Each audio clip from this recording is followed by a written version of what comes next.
की जिंदगी में 100 गुना फलों को लेके आए। अंधकार की शक्तियां इन वचनों को चुरा न सके खुदाबंद। ये वचन इनके हृदय में जाए खुदाबंद और बड़े अजीब और अचंभे कार्यों को करे।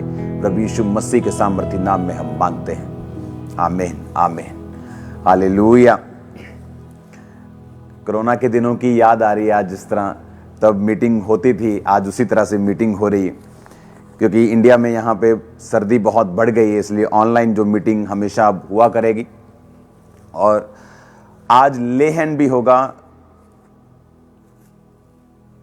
जो ब्रांचेस हैं, जो चाहे वो कहीं भी हों, चाहे वो पंजाब में हो, चाहे वो फॉरेन में हो, जब भी सेकंड मीटिंग ऑनलाइन हुआ करेगी तो वहाँ पे ले हैंड हुआ करेगा।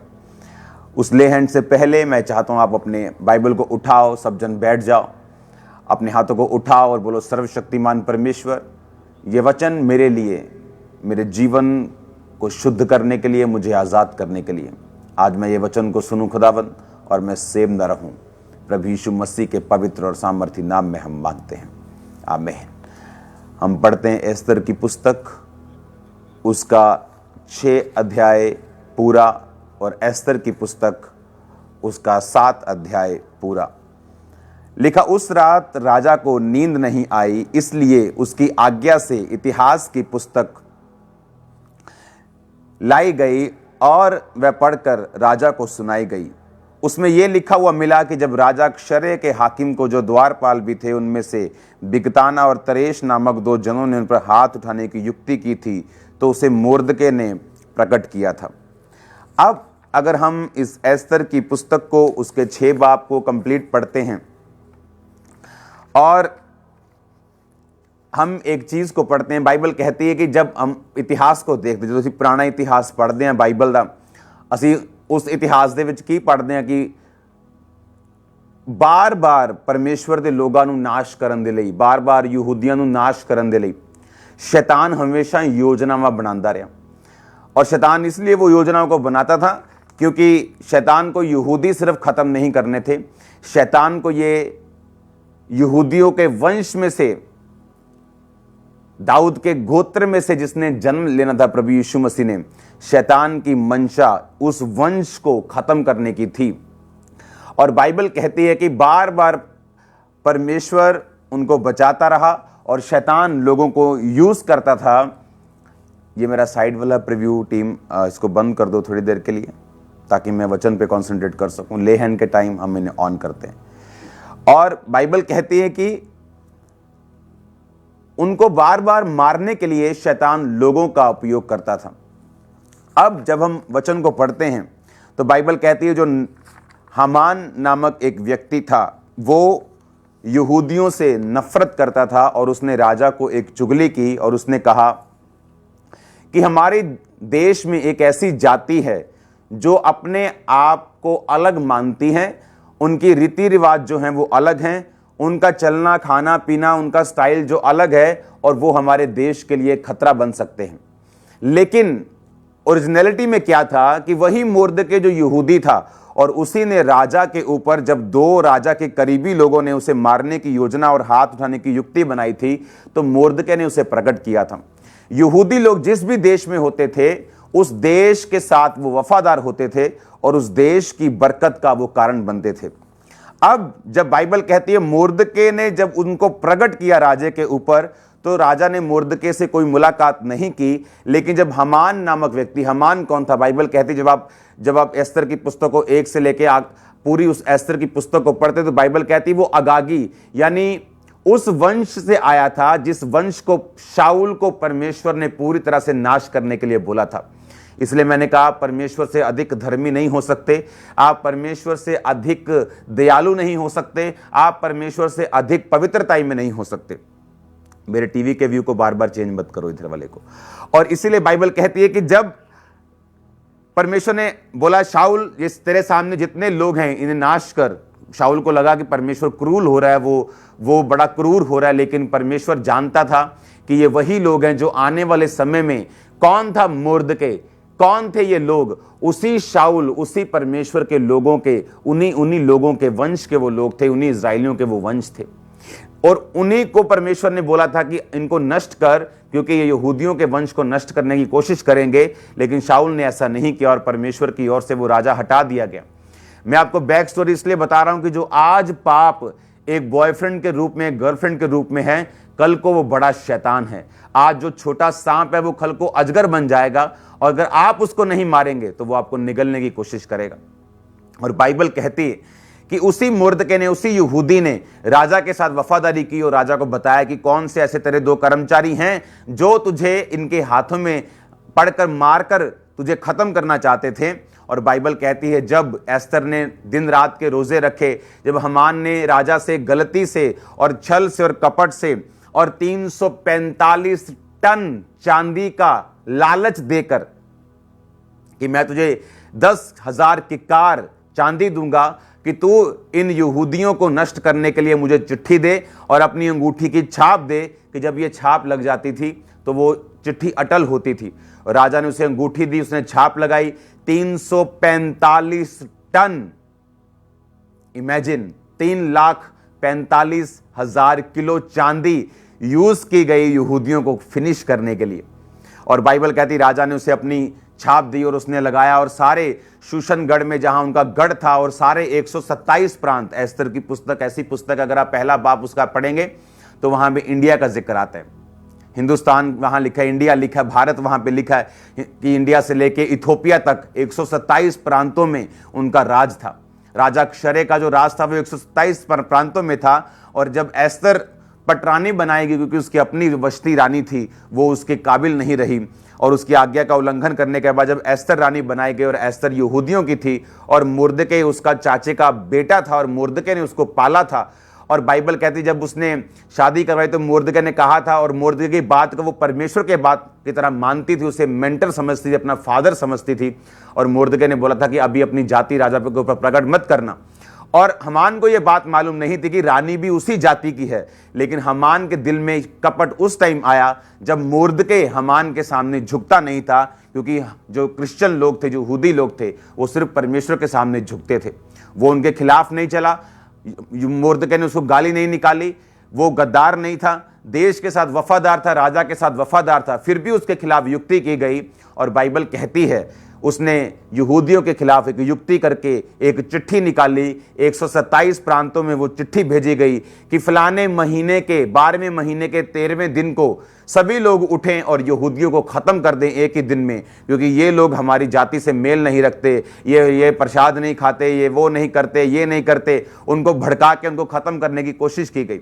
और बाइबल कहती मुर्दके को जब यह बात मालूम हुई, उसने टाट पहना और एस्तर के हाथ में एक संदेश भेजा कि तो अब तुझे परमेश्वर के सामने खड़े होना है, राजा के पास जाकर अपनी जाति को बचाना है। अगर तू नहीं बचाएगी तो कोई और बचा लेगा, और शायद परमेश्वर ने इसी काम के लिए तुझे अंदर भेजा है। एस्तर ने कहा तू 3 दिन रात के रोजे रख, कुछ नहीं खाना, कुछ नहीं पीना। मैं भी अपनी सहेलियों के साथ इसी रीति से उपवास करूंगे। बाइबल कहती है उस जब उपवास कर रही थी और राजे के पास वो बुलाई नहीं गई थी 1 महीने से, काफ़ी दिनों से, तो जब वो राजा के पास बुलाई गई तो बाइबल कहती है उसने कहा राजा तुम मेरे साथ भोज में आएगा। और तब एस्तर का 3रा दिन रात का रोज़ा था, उसे मालूम था मेरी स्पिरिचुअल असाइनमेंट अभी कंप्लीट नहीं हुई। राजा आया और उसने कहा तुझे क्या चाहिए। उसने कहा अगर एक बात तू मुझे देना चाहता तो ये है कि कल भी तू हमान सहित इस भोज में शामिल होना। वो 3रा दिन रात का रोज़ा, और रानी अलग अलग तरह के भोजन तैयार करके राजा के सामने रख रही थी, लेकिन खुद उसने 3 दिन से पानी नहीं पिया था, कुछ खाया नहीं था। और बाइबल कहती उस रात को राजा को नींद नहीं आई, ना तो बल से ना शक्ति से, बल्कि उसकी आत्मा के द्वारा युद्धों को जीता जा सकता है। हमारा युद्ध शैतान से है, अंधकार की शक्तियों से, किसी इंसान से, किसी धर्म से, किसी जाति से नहीं, किसी खास वर्ग के लोगों से नहीं। हमारा युद्ध किसी के साथ नहीं, हमारा युद्ध शैतान के अंधकार की शक्तियों से है, जो परमेश्वर के खिलाफ हर वक्त योजनाएं बनाती। और अब बाइबल में लिखा कि जब एस्तर ने 3 दिन रात के रोजे रखे, राजा को नींद नहीं आई। जब नींद नहीं आई तो राजा को इतिहास की पुस्तक पढ़ाई गई कि राजा ने कहा इतिहास की पुस्तक लेके आओ, मैं पढ़ना चाहता हूं मेरे राज में क्या हो रहा है। जब इतिहास की पुस्तक लाए गए तो उसमें लिखा था कि तुझे एक मुर्दके नाम के व्यक्ति ने तेरे 2 कर्मचारियों से बचाया था, जो तेरे खिलाफ तुझे मारने की प्लानिंग कर रहे थे। तो उस राजा ने पूछा कि मुर्दके का क्या किया गया, व्हाट डू यू किया तुमने, उसके क्या किया तुमने कि वो ऐसे चला गया कि तुमने उसके साथ कुछ भी नहीं किया। ऐसे कैसे हो सकता है कि एक व्यक्ति ने मेरी जान बचाई और तुमने उसको कोई ब्लेसिंग नहीं दी? उसने कहा उसके साथ कुछ नहीं किया गया, उसको बुलाया गया। हामान को पूछा गया, हामान अगर कोई व्यक्ति ऐसा मेरे साथ ब्लेसिंग का व्यवहार करे तो राजा जब किसी व्यक्ति को ऊंचा करना चाहे तो कैसे करे? हामान को लगा वो मेरे बारे में बात कर रहा है। उसने कहा उसे राजा का वस्त्र पहनाया जाए, राजे के निज खच्चर पर चढ़ाया जाए, उसे राजे की मुंदरी पहनाई जाए, ये किया जाए, वो किया जाए, उसे राजे के वस्त्रों में घुमाया जाए। तो उसने कहा जाओ और मोर्दके को घुमा। और बाइबल कहती है वही हामान मोर्दके को जाकर घुमाने लगा और जोर जोर से उसके बारे में प्रीच करने लगा और परमेश्वर ने मोर्दके को बचाया। और अगले दिन फिर जब हामान अपने घर में गया, ये कोशिश करने लगा कि इस मोर्दके को मैं फांसी के फंदे पे चढ़ाऊंगा। उसने 50 हाथ लंबा, बाइबल कहती, फांसी का फंदा भी तैयार किया। और बाइबल कहती जब अगले दिन वो फिर आया तो रानी, उसे मालूम नहीं था कि यहूदी जाति की है।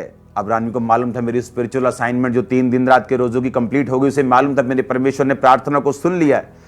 और जब वो राजा के पास आके रोने लगी और कहा कि इस दुष्ट हामान ने मेरी जाति के खिलाफ ये घोषणाएं करवाई हैं और अब मैं भी मर जाऊंगी और मेरे लोग भी मर जाएंगे। और इस बात से राजा क्रोधित हुआ और जो खंबा उसने फांसी का मोर्दके के लिए बनाया था, राजा ने उसी खंबे पर हामान को लटका दिया। और बाइबल कहती है फिर चिट्ठियां डाली गई 127 प्रांतों को कि जो लोग तुम्हें मारना चाहते थे अब उन लोगों को खत्म कर दिया जाए और यहूदी जाति अपने आप को बचाए। और बाइबल कहती बहुत से लोग उस समय यहूदी बन गए, बहुत से लोग परमेश्वर को मानने लगे, बहुत से लोग परमेश्वर का भय मानने लगे कि परमेश्वर ने किस रीति के साथ उनकी जिंदगियों में उसने कार्य किया। अब जब इसी 6 बाब की 13 और 14 आयत को हम पढ़ते हैं, जब हामान ने अपनी पत्नी जरेश और सब मित्रों को सब कुछ जो उस पर बीता था वर्णन किया, तब उसने बुद्धिमान मित्रों और उसकी पत्नी जरेश ने उससे कहा, मोर्दके जिसे तू नीचा दिखाना चाहता है, यदि वो यहूदियों के वंश का है तो तू उस पर प्रबल ना होने पाएगा और उसे पूरी रीति से नीचा नहीं खाएगा। जोर से हालेलुया बोलो, जोर से जोर से जोर से आमीन। उसने, हामान की औरत ने कहा, यदि ये यहूदियों के वंश का है तो तू उस पर कभी प्रबल नहीं होने पाएगा। यदि ये परमेश्वर को मानता है, यदि इसने अपना जीवन परमेश्वर को दिया है, यदि ये सचमुच यहूदी है, तो कभी भी नेवर, तू कभी उस पर प्रबल नहीं होने पाएगा, तू कभी उस पर फतह नहीं पाने पाएगा, तू कभी उस पर ओवरकम नहीं करने पाएगा, तू कभी उस पर प्रबल नहीं होने पाएगा, तो उससे पूरी रीति से नीचा ही खाएगा। तो जब भी उसका सामना करेगा तुझे शर्मिंदगी का सामना करना पड़ेगा। ये वरदान परमेश्वर ने आज भी आपको, मुझको, जो इज़राइल के वंश के हैं, ये दिया है। अगर आप परमेश्वर के वंश के हैं, अगर आपने जीसस क्राइस्ट को अपना मुक्तिदाता कबूल कर लिया, तो बाइबल कहती है आप स्पिरिचुअली इजरायली हैं, आप स्पिरिचुअली यहूदी हैं, आप स्पिरिचुअली परमेश्वर के गोत्र के हैं, आप स्पिरिचुअली परमेश्वर यीशु मसीह की संतान हैं। आपका डीएनए चेंज हो चुका है। कोई ऐसी बीमारी नहीं जो आपको हरा सकती हो, कोई ऐसा ट्रबल नहीं जो आपको हरा सकता हो, कोई ऐसा नहीं, वो पावरफुल हो या ना हो, ऊपर हो या नीचे का हो, जो आपको नीचा कर सके, अगर आप यहूदियों के वंश के हैं, अगर आप परमेश्वर के वंश के हैं तो। और बाइबल कहती है, उसने कहा तू उसके सामने नीचा ही खाएगा। अगर वो यहूदियों का वंश का है तो तू कभी भी उस पर प्रबल नहीं होने पाएगा, तू कभी भी उस पर जीतने ना पाएगा। और यही जीवन देने के लिए परमेश्वर ने आपको और मुझको अपने पास बुलाया। आप जिस ब्रांच से मुझे देख रहे हैं, जिस जगह से मुझे देख रहे हैं, मेरी बात को ध्यान से सुनना। यही गॉड्स कॉलिंग है आपकी लाइफ के लिए। दैट्स द सेम कॉलिंग जो खुदा ने एस्तर को दी, वो आपको दी है। जो उसने मोर्दके को दी, वो आपको दी है। अगर हम परमेश्वर के वंश के हैं, अगर हमारी लाइफ में ऐसा कोई ऐसा पाप नहीं जो हमने कन्फेस नहीं किया, छोड़ा नहीं, अगर हम परमेश्वर के साथ उसकी आज्ञाओं पे चलने वाले स्पिरिचुअल यहूदी हैं, तो परमेश्वर ने आपके साथ वायदा किया है। एक अन्य जाति इस बात की गवाही दे रहा है कि अगर वो यहूदियों के वंश का है तो तू उस पर कभी प्रबल नहीं होने पाएगा। आप यीशु मसीह के नाम में मैं घोषित करता हूं यहूदियों के वंश के ऊपर, जो कि स्पिरिचुअली आप हैं, कोई दुनिया की ताकत आप पर प्रबल ना होने पाए, कोई बीमारी की ताकत आप पे प्रबल ना होने पाए, कोई दुष्ट की ताकत आप पे प्रबल ना होने पाए, कोई अंधकार की ताकत आप पे प्रबल ना होने पाए। यीशु मसीह के सामर्थी नाम में हम मांगते हैं, आमीन, हालेलुया। बाइबल कहती है स्टेज पर कोई भी आवाज नहीं आनी चाहिए मेरे को, स्टेज के ऊपर सब आवाज बंद होनी चाहिए, कोई आवाज मुझे नहीं आनी चाहिए स्टेज की, हालेलुया। आपको ये बात समझनी है राइट नाउ। परमेश्वर ने हमें एस्तर पढ़ने के लिए क्यों बोला? जो पुस्तक यीशु मसीह से भी हजारों साल पहले की है, वो मैं क्यों पढ़ूं आज? जो यीशु मसीह से भी सैकड़ों साल पहले की है, वो मैं आज क्यों पढ़ूं? जब हम इन पुस्तकों को पढ़ते हैं, जब हम इन वचनों को पढ़ते हैं, एस्तर 6 उसकी 1 से 14,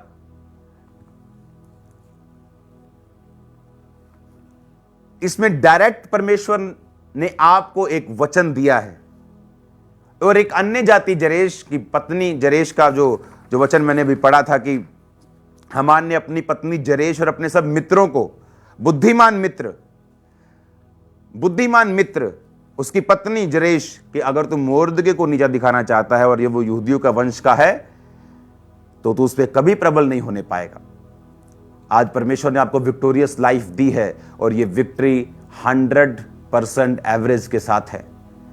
दाऊद जितनी लड़ाइयां लड़ा वो जीता, एक भी लड़ाई नहीं हारा।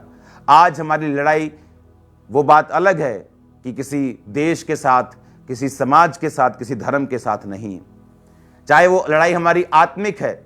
पर बाइबल अब हमें आत्मिक युद्ध करने को बोलती है, लेकिन अब बाइबल कहती है जितने तेरे आत्मिक वैरी हैं, वो शैतान हो सकता है, वो बीमारी हो सकती है, वो तेरी लाइफ पर किया गया अटैक हो सकता है, तेरे बिजनेस पे किया गया अटैक हो सकता है, कि कोई भी तुझ पर प्रबल नहीं होने पाएगा।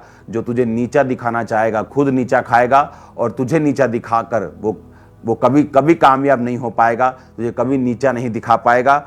वो उससे पूरी रीति से वो नीचा, खुद वो नीचे होगा पर तुमको वो नीचा नहीं कर पाएगा।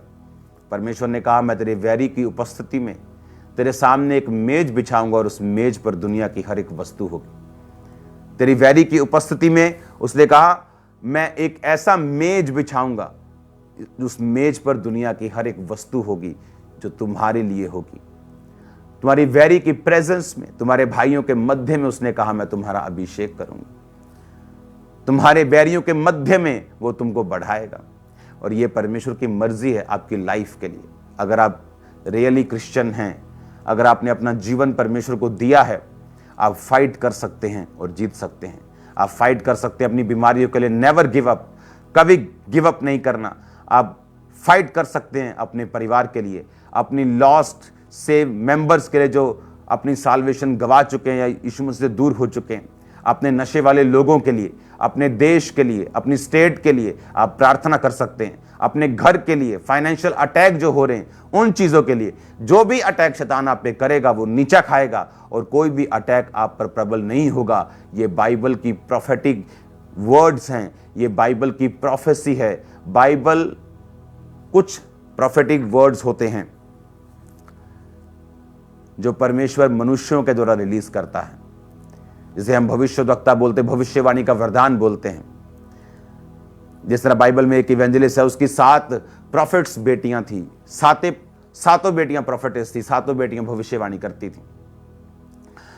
और बाइबल कहती है कि परमेश्वर ने इन वरदानों को, इन चीजों को आपकी लाइफ में इसलिए दिया कि जो स्पिरिचुअल फाइट आपके खिलाफ हो रही है, आप उस पर फतह पा सकें, आप उस लड़ाई को जीत सकें। और ये परमेश्वर की विल है आपकी लाइफ के लिए। जस्ट हमको परमेश्वर के करीब आना है, परमेश्वर के साथ अपने संबंधों को कायम करना है। वो अटैक किसी भी रूप में हो सकता है। पहले वो युद्ध होते थे शारीरिक, आज शैतान आपकी लाइफ के खिलाफ, आपकी डेस्टिनी के खिलाफ, आपके बच्चों के खिलाफ, वो नशों के रूप में, बीमारियों के रूप में, जादू के रूप में, टोनों के रूप में, डिस्ट्रैक्शन के रूप में वो आपके साथ युद्ध करता है। और बाइबल कहती है जीत आपकी है अगर आप खड़े रहेंगे, अगर आप अड़े रहेंगे, अगर आप प्रार्थनाओं में जाएंगे, अगर आप उस विषय के लिए प्रेयर्स करेंगे, आप फाइट करेंगे, तो आप जीतेंगे। इसलिए परमेश्वर ने कहा, सामने का देश तुम्हारा है। इसका मतलब यह नहीं वो उसके हाथ में दे देगा। अब हमें जाना था, फाइट करना था यहोशू के टाइम में, और वो देश परमेश्वर ने उनको दिया। अब आपको यह बात मालूम है कि ये बिब्लिकल प्रोफेटिक वर्ड्स हैं। एक बिब्लिकल प्रोफेटिक वर्ड्स हैं, एक इंसानी प्रोफेटिक वर्ड्स हैं जो एक भविष्यद्वक्ता आपको देता है। मैं आपकी लाइफ में प्रोफेटिक वर्ड्स देता हूं, लेकिन एक बिब्लिकल प्रोफेटिक वर्ड्स हैं, एक बाय बिब्लिकल प्रोफेसीज हैं जो टॉप पर हैं, जो हर नबी की प्रोफेसी से कहीं ऊपर हैं। वो कभी खत्म नहीं होंगी, कभी टलेंगी नहीं। उसका बिंदु बिना टले नहीं रहेगा। धरती टल जाएगी, बिंदु भी एक, कौमा भी एक टलेगा नहीं। जो वचन में लिखा हुआ, जो प्रोफेटिक बाइबल्स की, बाइबल में लिखा, अगर तू यहूदियों के वंश का है तो तू कभी नीचा नहीं खाएगा। अगर तू यहूदियों के वंश का है तो तेरे दुश्मन तुझसे नीचा खाएंगे। अगर तू यहूदियों का वंश का है तो वो तेरा वैरी कभी तुझे गिरा ना पाएगा। हमारा दुश्मन शैतान और पाप है। हमारे पाप हैं जो हमें गिराते हैं। हमारे पाप हैं जो बीमारियों को, जो कलेशों को, जो वो स्ट्रगल को लेके आते हैं जो एक्चुअल में हमने नहीं करना। एक वो स्ट्रगल है, वो परसिक्यूशन है जो आपको सहनी है, जो एक फाइट परमेश्वर ने आपके लिए रखी है आपको बढ़ाने के लिए। एक वो है जो हम अपने पापों से मोल लेते हैं। एक तो आप गाड़ी पे जा रहे हैं, एक है कि आप सड़क पे हैं तो खुदावंद आपके साथ है, लेकिन मैं लोगों की बात कर रहा हूं तो कुछ तो रिस्क है। लेकिन एक है कि आप गाड़ी इस तरह से चला रहे हैं तो आप रिस्क ही रिस्क है। एक है जो फाइट परमेश्वर ने आपको देनी है। जैसे मैंने फाइट की अपनी फैमिली से, दुष्ट आत्माओं से, अपने दिमाग से, डिप्रेशन से, बीमारियों से। एक वो फाइट है जो हम पाप में घुस के खुद अपनी लाइफ पे ले लेते हैं। परमेश्वर ने कहा, अगर तू ऐसा फाइट करेगा तो तू हार जाएगा, थक जाएगा। लेकिन अगर तू मेरे वंश का होगा, अगर तू मेरे साथ होगा, और जब फाइट तेरी लाइफ में होगी, तू कभी हारेगा नहीं। तू फाइट करेगा और जीतेगा यीशु मसीह के नाम में। आप फाइट करेंगे और जीतेंगे यीशु मसीह के नाम में। अपने लोगों के लिए, अपने परिवार के लिए, आपकी लाइफ पर मैं ब्लेसिंग्स को आता हुआ देख रहा हूं। आपकी लाइफ पर, अपनी प्रॉपर्टीज को मैं बाय करता हुआ कनाडा में देख रहा हूं। आपकी ब्लेसिंग्स को मैं आता हुआ आपकी फैमिली के ऊपर देख रहा हूं। प्रभाव को आता हुआ देख रहा हूं। आपकी लाइफ में ब्लेसिंग्स को उतरता हुआ देख रहा हूं। लाइफ में आपकी ऐसी ब्लेसिंग्स कभी नहीं आपने देखी होंगी जो मैं एक परिवार के ऊपर, ऑनलाइन मुझे देख रहा, मैं आपके परिवार के ऊपर आता हुआ देख रहा हूं। ये परमेश्वर की मर्जी है आपकी लाइफ के लिए। उसने कहा, यदि यहूदियों के वंश का है तो उस पर कभी प्रबल ना होने पाएगा। और ये कौन कह रहा है? ये उसकी अपनी पत्नी और बुद्धिमान लोग कह रहे हैं, जिनको इतिहास मालूम था इजराइल का, जिनको इतिहास मालूम था यहूदियों का, कि यहूदी जब भी मरे अपने पापों की वजह से मरे। यहूदी कभी भी दुश्मन से नहीं मरे। दुश्मन कभी उनको मार नहीं पाया, दुश्मन कभी उनको नीचा नहीं कर पाया। यहूदी जब भी मरे, खुदा के साथ सेपरेशन जब उनकी हुई, खुदा के साथ जब उनका अलगाव हुआ, जब खुदा से अलग हो गए, तब वो मरे। और जब जब वो अलग होते थे, पाप में फंसते, कभी पलिश्तियों के हाथ में पड़ते थे, कभी मिस्रियों के हाथ में पड़ते थे, फिर दुहाई देते थे, फिर खुदावंद से तौबा करते थे, फिर परमेश्वर न्यायी नबियों को, राजाओं को भेजता था, उनको छुड़ाता था। फिर जब दूर होते थे फिर फंसते थे, और फिर जब समझ आती थी कि हाँ, हमें परमेश्वर के करीब रहना है, अगर हम परमेश्वर के करीब हैं तो थोड़े से लोग बड़े बड़े राजाओं को हराते थे। जब परमेश्वर से दूर होते थे तो उनकी बड़ी बड़ी सेनाएं छोटे छोटे राजाओं से हार कर वापिस आती थी। और परमेश्वर ने बताता था, ना बल से, ना शक्ति से, बल्कि मेरी आत्मा के द्वारा। अब आपको ये बात अपने दिमाग में, दिल में डाल के रखनी है। जो फॉरेन से लोग ब्रांचेस में देख रहे हैं, आपको ये बातें अपनी स्पिरिट में डाल के रखनी है कि अगर आप परमेश्वर के साथ संबंध में नहीं हैं, फेथफुलनेस में नहीं हैं, अगर आप उसके साथ विश्वास योग्यता में नहीं हैं, तो कोई आपका फिर दुश्मन नहीं। आप अपने सबसे बड़े दुश्मन, आप खुद ही अपने सबसे बड़े दुश्मन हैं। क्योंकि आप जो भी डिसीजन लेंगे वो रॉन्ग हो जाएगा। आप रॉन्ग मैरिजेस में चले जाएंगे, आप रॉन्ग बिजनेस में चले जाएंगे, रॉन्ग डिसीजन लेने शुरू होंगे। जस्ट ऐसा ट्रैक चेंज होगा, आप कहीं के कहीं पहुंच जाएंगे। आपको ये बात अपने दिल में संभाल के रखनी है कि यहूदी उन देशों में भी नहीं मरे जिन देशों ने उनके नाम की चिट्ठियां निकाल दी। बाइबल कहती है, शद्रक, मेशक, अबेदनगो को जलाने की कोशिश की गई। गरम भट्टी में डालने की कोशिश, पंजाबी की तत्तियां पट्ठियां, हाँ, एक गरम भट्टी में उनको डाल दिया गया कि अगर वो मूर्ति को दंडवत हमारे नहीं करेंगे। उन्होंने कहा राजा, हम तेरी बनाई हुई मूर्ति को दंडवत नहीं करेंगे। राजा ने अपनी मूर्ति बना के खड़ी की कि मेरी मूर्ति क्या कि दंडवत करो। उन्होंने कहा कि हम यहोवा को दंडवत करते हैं सिर्फ। उन्होंने कहा कि ऐसा है तो तुम्हें भट्टी में डाला जाएगा। 7 गुना आग को तपाकर जिन लोगों ने भट्टियों में डाला वो जल गए, मर गए, लेकिन वो भट्टियों में कभी नहीं जले, कभी नहीं मरे, वापस आए। राजा ने कहा इनके परमेश्वर को मानना, ये पूरे दुनिया का के लिए मेरा हुक्म है कि इन्हीं के परमेश्वर को जो निंदा करे उसका घर घूरा कर दिया जाएगा। हमारा परमेश्वर वो है जो हमें बचा सकता है, कारण कि हम उसके साथ वफादार हों, उसके साथ संबंध हमारे कायम हों। यहूदियों को जब भी मुश्किल आई है वो उनके अपने पाप और अपनी सेपरेशन की वजह से आई है। अगर हम सेपरेट नहीं हैं खुदा से, उसके साथ मेल मिलाप में हैं, उसके साथ हमने पापों को कन्फेस करके परमेश्वर के साथ, मैं जानता हूं पाप एक ताकत की तरह है। जिस तरह आत्मिक ताकत आपको अपनी ओर खींचती है, पाप की ताकत आपको अपनी ओर खींचती है। इसीलिए जीवित चर्चिस हैं आपके पास। आप उन चर्चिस, जीवित चर्चिस के जब आप जाके फिजिकली उनको अटेंड करते हैं, परमेश्वर आपकी जिंदगी को ब्लेस करता है। पाप की ताकत को वो आप लूज होती, वो खत्म होती। ये एक दिन का प्रोसेस नहीं। और जब आप लगातार परमेश्वर के भवनों में जाते हैं, उसकी हजूरी में बने रहते हैं, वो पाप की ताकत फिनिश होती है। आपको एक दर्शन मिलता है, एक विजन मिलता है, आपको सेवकाई मिलती है, आपको एक परमेश्वर का एक ऐसा विजन मिलता है जिसमें आप अपने तन मन धन से, आप अपनी प्रार्थनाओं से, अपने हर एक गिफ्ट से आप उस दर्शन में चले जाते हैं और खुद भी ब्लेस होते हैं, अपनी फैमिली की ब्लेसिंग का कारण भी बनते हैं। मेरी ये प्रार्थना है आप लोगों से कि याद रखो, इजरायली यहूदी कभी मरे नहीं, कभी नीचा नहीं खाए जब तक उन्होंने परमेश्वर का साथ नहीं छोड़ा। अपनी आंखों को बंद करो, अपने हाथों को उठाओ।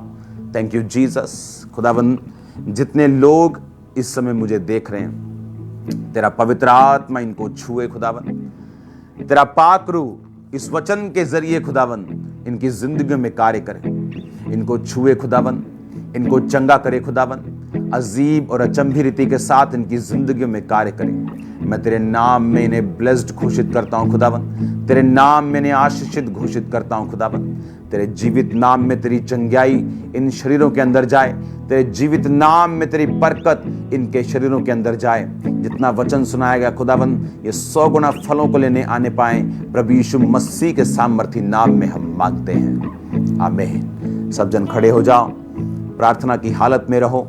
कुछ ब्रांचेस के ऊपर हर संडे में ले हैंड किया करूंगा और आपकी लाइफ के ऊपर मैं वर्ड्स को रिलीज करूंगा। अपने हाथों को उठाओ, वर्शिप करेंगे कंटिन्यू साजों के साथ। अपने हाथों को उठाओ और वर्शिप में जाओ अगले 5 मिनट। मुझे कहते हैं यीशु मसीहा, खुदावंद का जिंदा लहू। मुझे कहते हैं यीशु मसीहा, खुदावंद का जिंदा लहू। मेरा काम है देना शिफा, मैं जिसको